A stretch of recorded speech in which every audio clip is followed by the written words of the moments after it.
మేమంతా సిద్ధం పేరుతో సీఎం జగన్ ఈ నెల 27వ తేదీన ఇడుపులపై నుంచి ఇచ్చాపురం వరకు బస్ యాత్ర ద్వారా ఎన్నికల ప్రచారం నిర్వహించనున్నారు. రాష్ట్ర వ్యాప్తంగా 21 రోజులు ఈ యాత్ర కొనసాగనుంది. రోజుకో జిల్లాలో బస్ యాత్ర ఉండేలా రూట్ మ్యాప్ ప్లాన్ చేశారు. ఉదయం ప్రజలతో ఇంటరాక్షన్, మధ్యాహ్నం లేదా సాయంత్రం సమయాలలో భారీ బహిరంగ సభ నిర్వహించనున్నారు. తొలి విడతలో 21 నుంచి 24 రోజుల్లో బస్ యాత్ర ముగించి ఆ తర్వాత ఎన్నికల ప్రచారం, సభలు, రోడ్ షోలు, ర్యాలీలు ప్లాన్ చేయనున్నారు. సిద్ధం అంటూ భారీ బహిరంగ సభలు నిర్వహించిన సీఎం జగన్ ఇక నేరుగా ప్రచారంలోకి దిగనున్నారు. ఇటీవల రాష్ట్రంలోని 175 అసెంబ్లీ, 24 ఎంపీ స్థానాలకు వైసీపీ అభ్యర్థులను ప్రకటించింది. ఎన్నికల షెడ్యూల్ కూడా విడుదల కావడంతో ఇక ప్రచారానికి సిద్ధమయ్యారు. మేమంతా సిద్ధం పేరుతో సీఎం జగన్ రాష్ట్ర వ్యాప్తంగా బస్సు యాత్ర చేయనున్నారు. ఈ నెల 27 నుంచి సీఎం జగన్ ఎన్నికల ప్రచారం ప్రారంభించనున్నారు. దాదాపు 20 రోజుల పాటు బస్సు యాత్ర కొనసాగనుంది. రాష్ట్రంలోని అన్ని నియోజకవర్గాలు కవర్ అయ్యేలా బస్సు యాత్ర కొనసాగనుందని వైసీపీ వర్గాలు తెలిపాయి. ఇచ్చాపురం నుంచి ఇడుపులపై వరకు సుమారు 20 రోజుల పాటు బస్సు యాత్ర కొనసాగనుంది. బస్సు యాత్రలో ప్రతిరోజు ఒక బహిరంగ సభ నిర్వహించాలని వైసీపీ నిర్ణయించింది. తొలి విడతలో బస్సు యాత్ర అనంతరం ఎన్నికల ప్రచార సభలు నిర్వహించనున్నట్లు వైసీపీ ప్రకటించింది. తెలుగుదేశం పార్టీ అధినేత చంద్రబాబును ఎంఆర్పీఎస్ అధ్యక్షుడు మందకృష్ణ మాదిగ ఆయన నివాసంలో కలిశారు. ఎన్డీఏ కూటమిలో తెలుగుదేశం చేరడంతో ఏపీలో కూటమికి మద్దతు ఇవ్వాలని నిర్ణయించుకున్నట్లు తెలియజేశారు. తెలుగుదేశం పార్టీ అధినేత చంద్రబాబును ఎంఆర్పీఎస్ అధ్యక్షుడు మందకృష్ణ మాదిగ ఆయన నివాసంలో కలిశారు. ఏపీలో పరిణామాలు, రాజకీయాలపై చర్చించారు. మందకృష్ణ మాదిగ ఇప్పటికే బీజేపీకి మద్దతిచ్చారు. ఎన్డీఏ కూటమిలో తెలుగుదేశం చేరడంతో ఏపీలో కూటమికి మద్దతివ్వాలని నిర్ణయించుకున్నట్లు తెలిపారు. మాదిగల అభ్యున్నతికి 35 అంశాలతో చంద్రబాబుకు వినతి పత్రం ఇచ్చారు. తెలుగుదేశం పార్టీ ఎస్సీ సెల్ అధ్యక్షుడు ఎంఎస్ రాజుకు అవకాశం కల్పించాలని మందకృష్ణ మాదిగ చంద్రబాబు నివాసానికి వచ్చారు. గుంటూరు పశ్చిమ తెలుగుదేశం నేత డేగల ప్రభాకర్ను తీసుకుని గుంటూరు ఎంపీ అభ్యర్థి పెమ్మసాని చంద్రశేఖర్ అధినేత వద్దకు వచ్చారు. విజయనగరం పార్లమెంటు కోసం కంది చంద్రశేఖర్ అభ్యర్థిత్వాన్ని పరిశీలించాలంటూ మాజీ మంత్రి పత్తివాడ నారాయణస్వామి చంద్రబాబును కలిశారు. విజయవాడ నగరంలో హోలీ సంబరాలు ఉత్సాహంగా జరిగాయి. బందర్ రోడ్ సమీపంలో ఉన్న వజ్రా గ్రౌండ్స్లో Cloud9 కలర్ ఫెస్టో పేరుతో నిర్వహించిన సంబరాలలో నగరంలోని యువత పెద్ద ఎత్తున పాల్గొన్నారు. చిన్న పెద్ద తేడా లేకుండా ఒకరిపై ఒకరు రంగులు పూసుకుని కేరింతలు కొట్టారు. రంగులతో ఆడుకుంటూ ఆనందించే ఏకైక పండుగ హోలీ. ప్రతి సంవత్సరం ఫాల్గుణ శుద్ధ పౌర్ణమి నాడు హోలీని జరుపుకుంటారు. విజయవాడ వజ్రా గ్రౌండ్స్లో Cloud9 కలర్ ఫెస్ట్ పేరుతో నిర్వహించిన సంబరాలు ఉత్సాహంగా సాగాయి. యువతీ యువకులు, చిన్నారులు పెద్ద ఎత్తున తరలివచ్చి హోలీ వేడుకలను జరుపుకున్నారు. ఒకరిపై ఒకరు రంగులు చల్లుకుంటూ సంతోషంగా గడిపారు. డీజే పాటలకు స్టెప్పులు వేస్తూ ఉత్సాహం చూపారు. ప్రత్యేకంగా ఏర్పాటు చేసిన వాటర్ ఫౌంటైన్లో చిన్నారులు కేరింతలు కొట్టారు. ఈ సందర్భంగా నిర్వాహకులు మాట్లాడుతూ మొదటిసారి తాము ఈవెంట్ను విజయవాడలో ఏర్పాటు చేశామని అపూర్వ స్పందన వచ్చినట్లు పేర్కొన్నారు. We are from Cloud9 events and first time మేము హోలీ ఈవెంట్ కండక్ట్ చేస్తున్నాం వజ్రా గ్రౌండ్స్లో. మేము ఎక్స్పెక్ట్ చేసింది 500 క్రౌడ్ వస్తారని ఎక్స్పెక్ట్ చేసాం, కానీ but more than 500, almost 800 reach అయ్యారు. ఎవ్రీవన్ చాలా బాగా ఎంజాయ్ చేశారు. అండ్ యూట్యూబ్లో, ఇన్స్టా స్టోరీస్ ఎక్కడ చూసినా సరే ఈ రోజంతా ఈ ఈవెంట్ గురించే బజ్ అవుతుంది. And thank you everyone for this wonderful success. Thank you. And ఇక్కడ మార్నింగ్ నుంచి మెయిన్ డీజే, లైవ్ డీజే ఉందండి. And along with that foam party and balloon fight and కిడ్స్కి some special pool and colour fights, everything we arranged everything organic colours, especially flower ingredient నుంచి extract చేసిన organic colours use చేసాం. So we take care about kids and everyone. So water, everything we used to have everything in a fulfilled way. వస్తారని అనుకున్నాము, but ఇంతమంది వస్తారని అసలు expect చేయలేదు. But చాలా సక్సెస్ఫుల్గా జరుగుతుంది. ఇంకా వస్తూనే ఉన్నారు చాలామంది. Thank you so much. Jagan పాలనలో ఆంధ్రప్రదేశ్ అభివృద్ధి 30 ఏళ్లు వెనక్కి వెళ్ళిందని టీడీపీ జాతీయ ప్రధాన కార్యదర్శి నారా లోకేష్ విమర్శించారు. కూటమి ప్రభుత్వం అధికారంలోకి వచ్చిన తర్వాత జగన్మోహన్ రెడ్డి అడ్డగోలుగా మోపిన పన్నుల భారం పునఃసమీక్ష చేసి రాష్ట్ర ప్రజలకు ఉపశమనం కలిగిస్తామన్నారు. రాష్ట్ర భవిష్యత్ కోసం రాబోయే ఎన్నికల్లో ప్రజలంతా కూటమి అభ్యర్థులను ఆశీర్వదించి భారీ మెజార్టీతో గెలిపించాలని లోకేష్ విజ్ఞప్తి చేశారు. చంద్రబాబుని అక్రమంగా అరెస్టు చేస్తే ఆయన చేసిన అభివృద్ధి బయటకు వచ్చిందని, జగన్ జైలుకెళ్లితే ఆయన చేసిన వేల కోట్ల కుంభకోణాలు బయటపడ్డాయని టీడీపీ జాతీయ ప్రధాన కార్యదర్శి నారా లోకేష్ అన్నారు. మంగళగిరిలో జరిగిన రచ్చబండ కార్యక్రమంలో ఆయన మాట్లాడుతూ 2 నెలల్లో అధికారంలోకి వచ్చాక రాష్ట్రానికి పరిశ్రమలు తెచ్చి 20 లక్షల ఉద్యోగాలు కల్పించే అంశాన్ని ఛాలెంజ్గా స్వీకరిస్తామని అన్నారు. 2014లో ఆంధ్రుల కోరుకోని విభజన వల్ల కట్టుబట్టలతో బయటికి రావాల్సి వచ్చిందని, అలాంటి గడ్డు పరిస్థితుల్లో చంద్రబాబు నాయుడు అహోరాత్రులు శ్రమించి రాష్ట్రానికి 40,000 పరిశ్రమలు రప్పించి 6 లక్షల ఉద్యోగాలు కల్పించారని గుర్తు చేశారు. జగన్ 5 ఏళ్ల పాలనలో రాష్ట్రం 30 ఏళ్లు వెనక్కి వెళ్లిందని పేర్కొన్నారు. రాష్ట్ర అభివృద్ధి లక్ష్యంగా టీడీపీ, జనసేన, బీజేపీ పొత్తు పెట్టుకున్నాయని అన్నారు. ప్రజాప్రభుత్వం అధికారంలోకి వచ్చాక మహిళలను గౌరవిస్తూ సామాజిక బాధ్యత పెంచేలా విద్యా విధానంలో సమూల మార్పులు తెస్తామని అన్నారు. మాజీ సైనికులకు ప్రత్యేక కార్పొరేషన్ ఏర్పాటు చేసి వారి సంక్షేమానికి కృషి చేస్తామని హామీ ఇచ్చారు. జగన్మోహన్ రెడ్డి అడ్డగోలుగా మోపిన పన్నుల భారం పునఃసమీక్ష చేసి రాష్ట్ర ప్రజలకు ఉపశమనం కలిగిస్తామన్నారు. రాష్ట్ర భవిష్యత్తు కోసం రాబోయే ఎన్నికల్లో ప్రజలంతా కూటమి అభ్యర్థులను ఆశీర్వదించి భారీ మెజారిటీతో గెలిపించాలని లోకేష్ విజ్ఞప్తి చేశారు. 200 కుటుంబాలకి ఆయన ప్రకటించిన నష్టపరిహారం అందజేయలేదు. అంటే ముఖ్యమంత్రి గారికి ఏంటంటే ఇంటి నుంచి బయటకు వస్తే ఇల్లు కంపడకూడదు, ఎవరు ఉండకూడదు. దశాబ్దాలుగా మీరు నివసిస్తున్నారు అక్కడ, దశాబ్దాలుగా. అమ్మ ఆ రోజు నేను ప్రచారంలో కూడా వచ్చా. మీరందరూ నన్ను అడిగారు, అన్న మనం వస్తే మా ఇల్లు తీరు కదా అని. నేను ఆ రోజే చెప్పా, తల్లి జాగ్రత్త, వాళ్ళు వస్తే ఇల్లు తీస్తారని చెప్పా. కానీ మీరు ఇన్లా అమ్మ. ఒక విషయం వాస్తవం తల్లి, అబద్ధం ప్రపంచం చుట్టూ తిరిగి వచ్చే లోపల నిజం గడప దాటదు తల్లి. వాళ్ళ అబద్ధాలు భలే చెప్తారు తల్లి. ముఖ్యమంత్రి గారితో సహా అబద్ధం ఎంత బాగా చెప్తాడంటే ఆశ్చర్యపోతాం. సొంత బాబాయిని ఆయన లేపేసి ఆ నింద మాపైన వేసాడు తల్లి. 5 సంవత్సరాల తర్వాత వాళ్ళ చెల్లమ్మ బయటకు వచ్చి వాస్తవాలు చెప్పింది, సునీత గారు బయటకు వచ్చి చెప్పారు. చూడండి ఎలాంటి పరిస్థితి. అమ్మాయి మీలాంటి చాలా మంది బాధితులు ఉన్నారు. 2 నెలలు ఓపిక పట్టండి. మన ప్రభుత్వం వచ్చిన తర్వాత తప్పనిసరిగా ఇల్లు కట్టించి మీకు అందజేసే బాధ్యత మేము తీసుకుంటాము. విజయవాడ టిక్కిల్ రోడ్లోని రాధా మాధవ అపార్ట్మెంట్లో అసోసియేషన్ ఆధ్వర్యంలో హోలీ సంబరాలు అంబరాన్ని అంటాయి. చిన్నపిల్లల నుంచి వృద్ధుల వరకు రంగులు చల్లుకొని ఎంతో ఆనందంగా పండుగ జరుపుకున్నారు. జీవితాల్లో ఆనందాన్ని నింపడమే హోలీ పండుగ ముఖ్య ఉద్దేశమని అపార్ట్మెంట్ అసోసియేషన్ అధ్యక్షులు చంద్రశేఖర్ తెలిపారు. రంగులతోనే కాకుండా డీజే పాటలు, రెయిన్ డ్యాన్స్తో అపార్ట్మెంట్ వాసులు ఎంజాయ్ చేశారు. పర్యావరణాన్ని దృష్టిలో ఉంచుకొని రసాయన రంగులతో ఆడకుండా సేంద్రియ రంగులతో హోలీ సంబరాలు చేసుకున్నారు. Every year now, it's been 3 years I guess in GV Radha Madhav, and they have organized it very well. So we are thoroughly enjoying. We have it's like a family. We have a get together here together. We celebrate all the festivals together. So it's really awesome and we are having a great time. మేము సుమారుగా ఇక్కడ 194 అపార్ట్మెంట్లు ఉన్నాయి. ఇది 4వసారి మేము ఈ Holi celebration చేసుకుంటాం. ప్రతి సంవత్సరం చేసుకునే పండుగల్లో ఇది అతి ముఖ్యమైన పండుగ. మా ఈ కాంప్లెక్స్లో చిన్నలు పెద్దలు అందరూ కలిసి మెలిసి వేడుకగా ఉత్సాహంగా ఉల్లాసంగా ఇష్టంగా జరుపుకునే ఏకైక పండుగ హోలీ. ఈ కాంప్లెక్స్లో మాకు ఈ కమ్యూనిటీలో గుజరాత్ నుంచి, ఢిల్లీ నుంచి, హర్యానా నుంచి, హోల్ నార్త్ ఇండియా నుంచి వచ్చిన వాళ్ళు సుమారుగా 200 మంది ఉన్నారు. అందరం కలిసి తెలుగువారము, నార్త్ ఇండియన్స్ అందరం కలిసి కలగలుపులుగా ఈ పండుగను చేసుకుంటున్నాము. చాలా అద్భుతంగా చేసుకుంటున్నాము. అందరికీ హోలీ శుభాకాంక్షలు.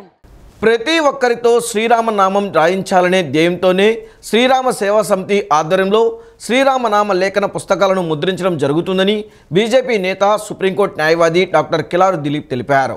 రామకోటి నామాలు పూర్తయిన తర్వాత భద్రాచలం సీతారామచంద్రస్వామి దేవస్థానంలో సమర్పిస్తామన్నారు.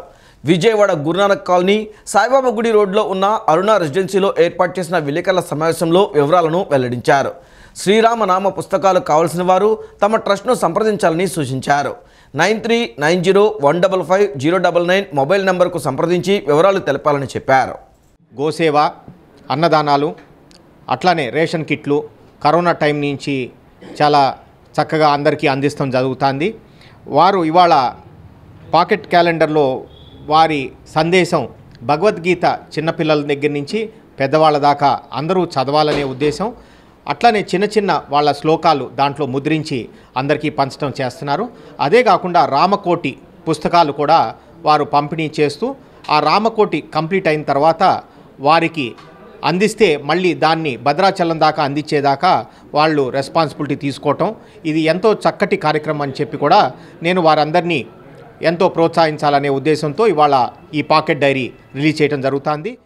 రాష్ట్రానికి వైకాపా రాక్షస నియంత పాలన నుంచి విముక్తి కలగాలంటే టీడీపీ, జనసేన, బీజేపీ కూటమి ప్రభుత్వం అధికారంలోకి రావాలని బీజేపీ ఎన్టీఆర్ జిల్లా అధ్యక్షుడు అడ్డూరి శ్రీరామ్, తూర్పు నియోజకవర్గ ఎమ్మెల్యే గద్దె రామ్మోహన్ అన్నారు.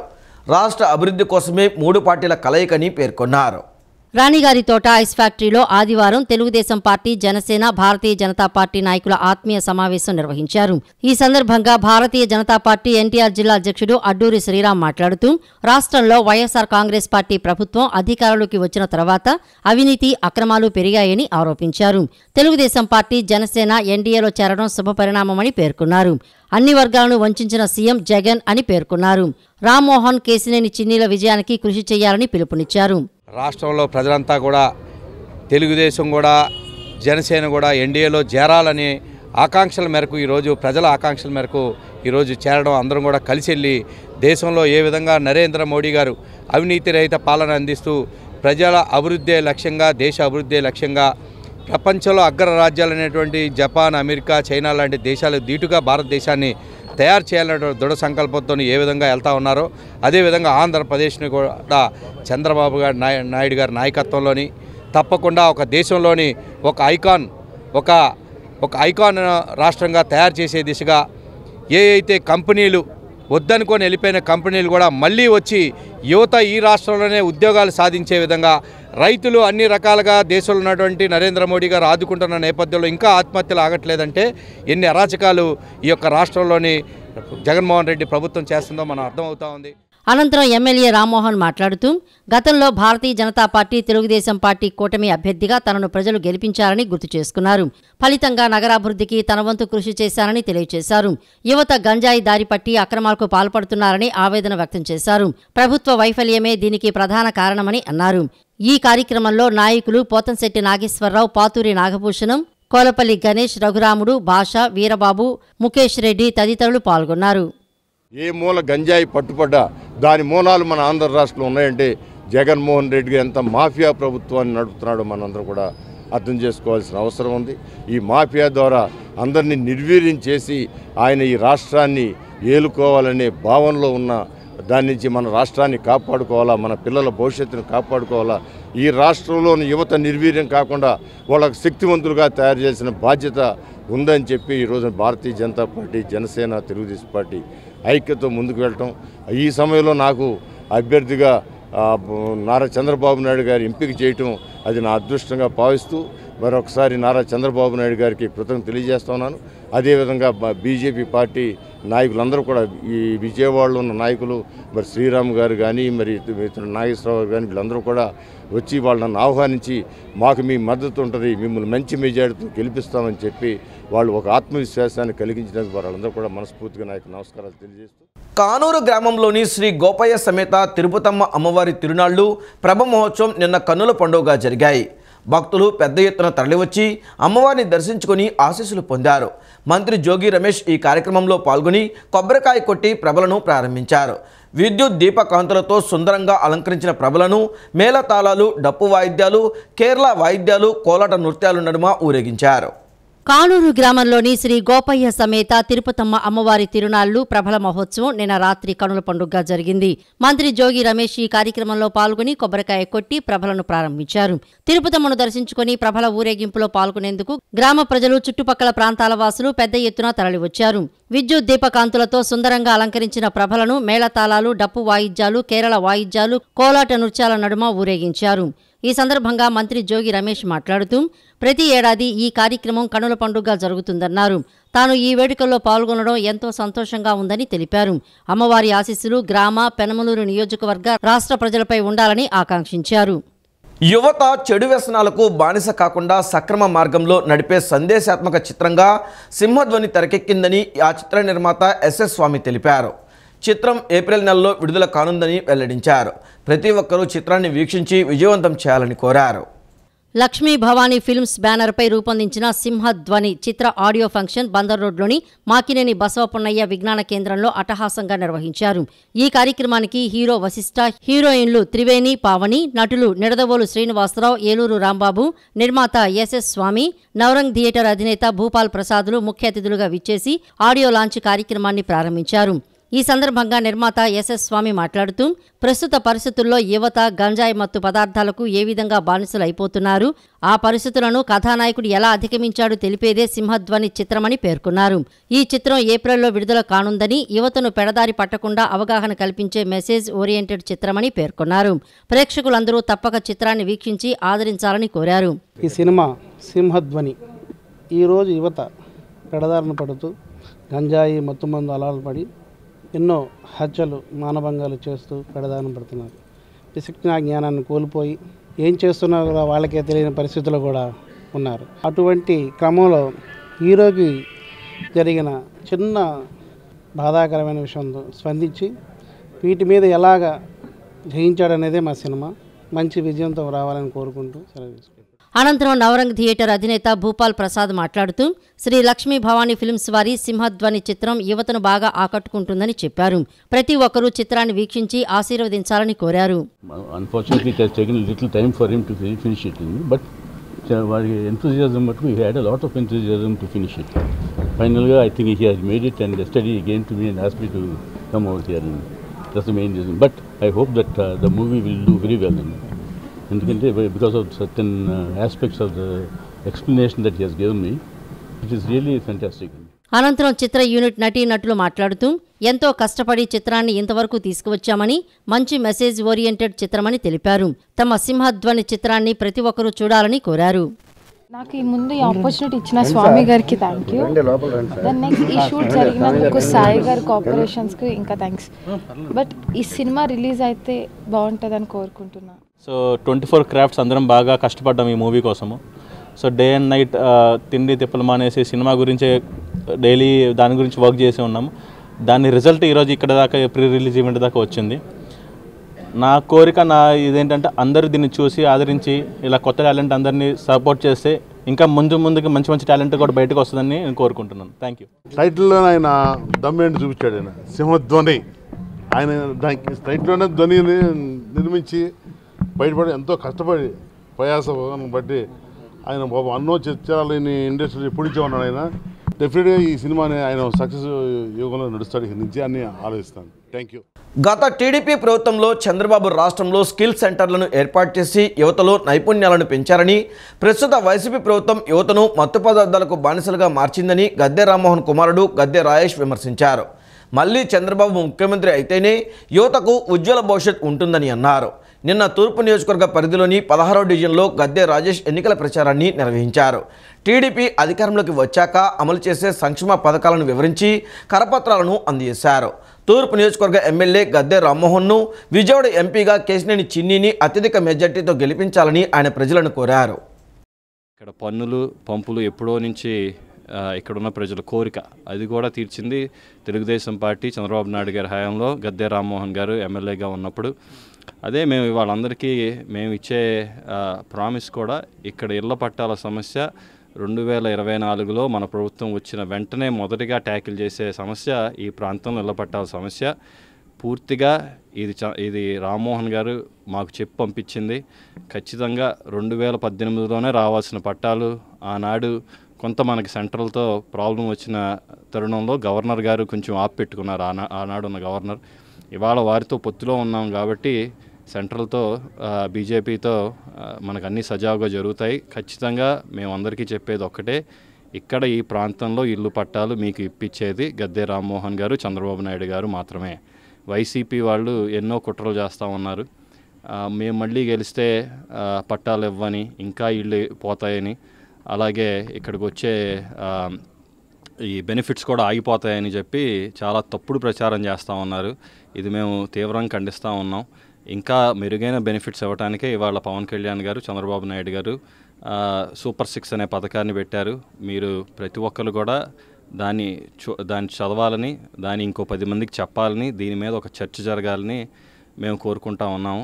అలాగే ఇక్కడ గత 5 ఏళ్లలో డ్రైనేజ్ ప్రాబ్లమ్స్, వెనకాల నీళ్లు బాగా ఉండిపోయి దోమల ఇష్యూస్ ఉన్నాయి. ఇక్కడ VMC municipal corporation, Vijayawada municipal కార్పొరేషన్లో ₹1 డబ్బులు లేకపోవడం వల్ల ఎటువంటి డ్రైనేజీలు పూడికి తీయటం కానీ ఇలాంటివి జరగట్లేదు. చాలా ఇబ్బందులు పడుతున్నారు వాసనలతో ఇక్కడ జనాలు కూడా. అది కూడా బాగుపడాలి. అలాగే పార్కు పేరుతో ఇక్కడ వెనకాల గంజాయి డ్రగ్స్ స్మగ్లింగ్ బాగా జరుగుతూ ఉంది. రాత్రిపూట కొంతమంది వ్యక్తులు బాగా తప్పతాగి వచ్చి ఇక్కడ గొడవ చేస్తున్నారని కూడా కొంతమంది చెప్తా ఉన్నారు. ఆడవారికి రక్షణ లేకుండా పోతుందని. ఇవన్నీ కూడా ఈ ప్రభుత్వంలో చాలా రిటైనింగ్ వాల్ మరి ఈస్ట్ కాన్స్టిట్యున్సీలోనే మేనిఫెస్టోలో మరి 430 కోట్ల రూపాయలతో 2.5 కిలోమీటర్లు రిటైనింగ్ వాల్ కడితే ఇక్కడ ఈ ప్రాంతంలో 2.5 కిలోమీటర్లు ఒక్క ఇల్లు కూడా పోలా. ఈరోజు మరి ఈ ముఖ్యమంత్రి ఎన్నోసార్లు ఇక్కడ ఈ ప్రాంత ప్రజలు వరదలకి గురైన తర్వాత గౌరవ మాజీ ముఖ్యమంత్రి నారా చంద్రబాబు నాయుడు గారు ఈ ప్రాంతంలో పర్యటించిన తర్వాతే ఇక్కడ రిటైనింగ్ వాల్ కట్టడం జరిగింది.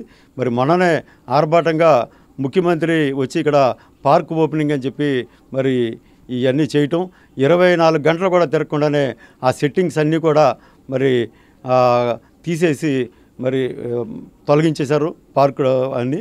ఈ ప్రాంత ప్రజలు ఒకటే కోరుకుంటున్నారు, తిరిగి గౌరవ శాసనసభ్యులు గద్దె రామ్మోహన్ గారు వస్తేనే గతంలో మాకు ఇక్కడ ఇంటి పనులు వేశారు, పంపులు ఇచ్చారు, వీధి లైట్లు కానీ రోడ్లు కానీ ఇవన్నీ అభివృద్ధి చేసింది మీరే. ఈ వార్తలు ఇంతటితో సమాప్తం. నమస్కారం.